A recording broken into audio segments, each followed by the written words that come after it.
What's up guys, how's it going? My name's AK, back again with another video, and in today's video we're taking a look at Moscow Hardpoint, the holds that you're going to do, the rotations, essentially everything that you need to do to make sure that you can win Moscow Hardpoint. Now, I want to say a quick hello to all the people that have joined over the past couple of days. I made a post on the Call of Duty competitive subreddit, basically saying all of the videos that I've been making, and we got about 20 new subscribers in one day, so it's quite exciting, and yeah, happy to have you all along. Hopefully you guys find these helpful. If you do, be sure to drop a like. But with that said and done, let's jump straight into it. So here we are on the TacMaps for Moscow Hardpoint. So essentially what I'm going to do is I'm going to go through each of the hardpoints, show what you need to do on attack, what you need to do if you're defending the hardpoint, and essentially the rotations and the plays that you're going to want to make to ensure setup for the next hill. So let's just jump straight into it on P1. As you can see, that's in the middle there. So if you're on the blue side, if you spawn with not the spawns for P2, essentially our focus when we play this is to send one person into the hardpoint. Now their job is to basically contest. They can say sit in this corner here or play here, watch the head glitch. Basically their job is just to stay alive in the hill for as long as possible and contest the time, because P1 is always scrappy and no one ever really gets a lot of time on P1. If you are getting a lot of time on P1, chances are you're probably going to smash the other team, but essentially this player's job is to just contest, just be annoying, sit in a corner, this corner here if they want, and essentially yeah, just try and get a bit of contest time, stop the other team from racking up a fair amount of points. Now the important thing on this hardpoint is being able to get spawns for P2. So P2 is at the back here, so you're going to want to flip the spawns so that you can get the spawns in this back street. Now how do we do that? Now we normally send 3 people all the way down this street here to push all the way around to the spawn. You can send one into this small room and peek out the side door, but essentially we triple stack, we send everyone around the corner there, and essentially you're going to have 2 players push up fully through to the spawn, and then you probably have 1 player set up just on the statue box here. Their job is to try and kill whoever pushes half wall, or maybe anyone that's just in this side of the hill. Essentially, they're going to stand there for just a couple of seconds, see if they can pick up any kill. Give player 3 a little bit of a bit of help inside the hill. Obviously, if player 3 dies, it's not the end of the world. The other team get a bit of hill time, but again, you can sort of flood that and get a bit of contest on that hardpoint anyway. But with that, these 2 players need to push all the way around into the spawn, so their job is to go all the way around.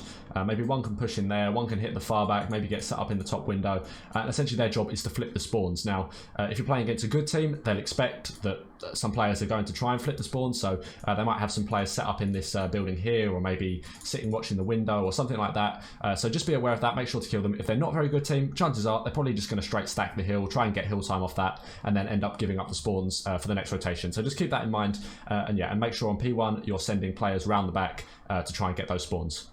Now, if you do spawn on the P2 side at the start of the game, you just want to make sure you hold that. So as I said, have someone set up here, maybe someone set up here. Chances are some teams could do the same what we do. We always rotate around this side of the map, or we tend to rotate around, not always, like to mix it up sometimes. But there could be teams that tend to rotate this way, and then they'll send a player down through escalator. It's another good strat. You can actually do that if you want. It does work quite well. And then they'll rotate this way. So yeah, essentially having someone set up here, and then someone setting here, just to watch either side. This player, if it is a this push, they can just jump down and sort of get a bit of extra hill pressure, and then we tend to send one on the half wall just to sort of watch the blue side push around this side or up to this side, and then another player just sat in the corner contesting the hill. So yeah, as I said, P1's going to be scrappy, but play the contest if you can and you should do quite well. So moving on to P2, if you have the spawns, if you've successfully managed to break or keep the spawns for this hardpoint, essentially you're just going to want to have a nice good setup. Now, someone's top window is always nice and helpful. Having someone in this small room here, their job just to sort of watch out the outside window, because chances are they will try and push this way or around the back spawn. Essentially, just playing for information, and then having a player just sort of be annoying, play around here, move up to the half wall, shoot them in the back. Just sort of a roaming player that can sort of help out if they need to stack the hill, if they're sort of pushing this side, because there are spawns over here, like the escalator side spawns or the back P3 spawns, so they could be pushing up the front. So if that is the case, then they can play there, and then if they know that they're not spawning street, this player can wrap, watch the mid. Essentially, it's quite an easy one to hold, to be fair. You can sort of lock down the angles. The only real places they can push are from mid, this lobby side, or through this side here, into the, is it B-bomb, A-bomb, whatever bomb site is in there. There's the 3 places that they can push. So if you can get a good setup, you can normally hold a majority of the time for this, and yeah, do quite well. Now, if you need to break this and say you're getting spawns escalator or something, what I'd say is pushing this front bit here.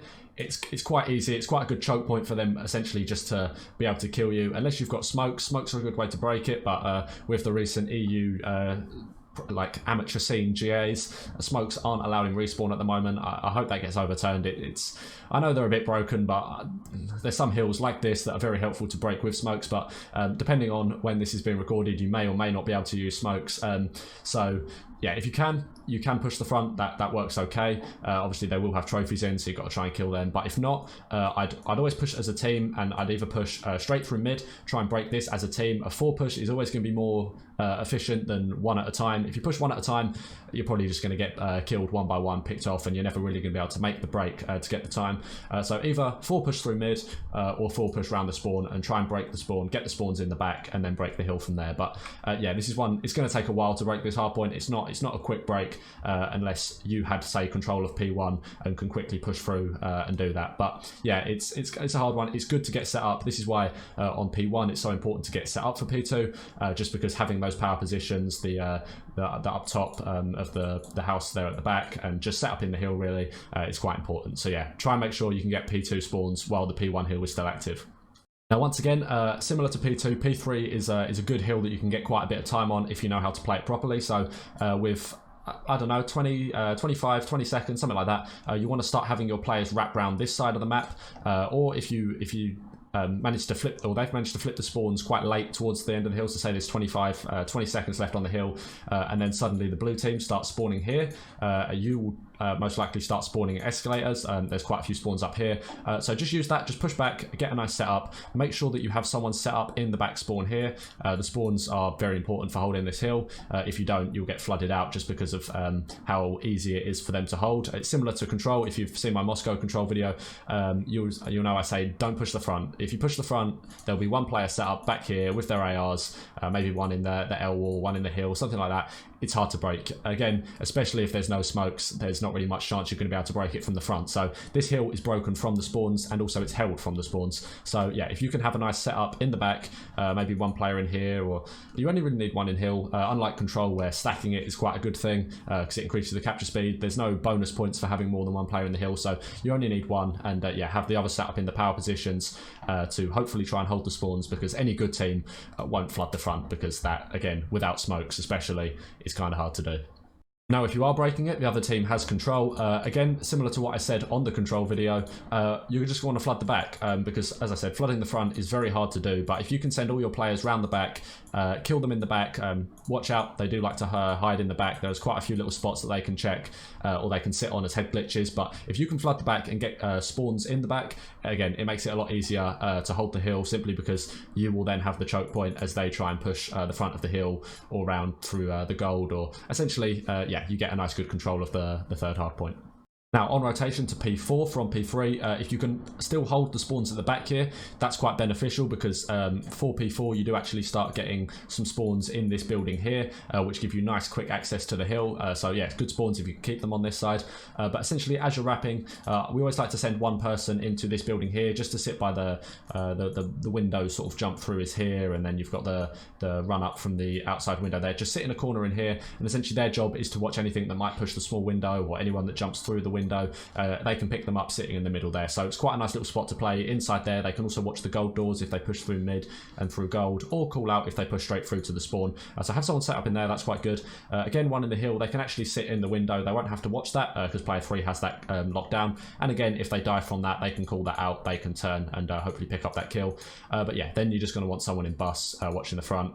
And then that should be a nice good setup. This player can sort of hover around the hill, they can help down gold, push the front, because chances are they'll be spawning over this side, so they'll be flooding the front. So yeah, I guess having them in hill, maybe on the car, or essentially somewhere where they can put up a bit of map pressure is quite good to have.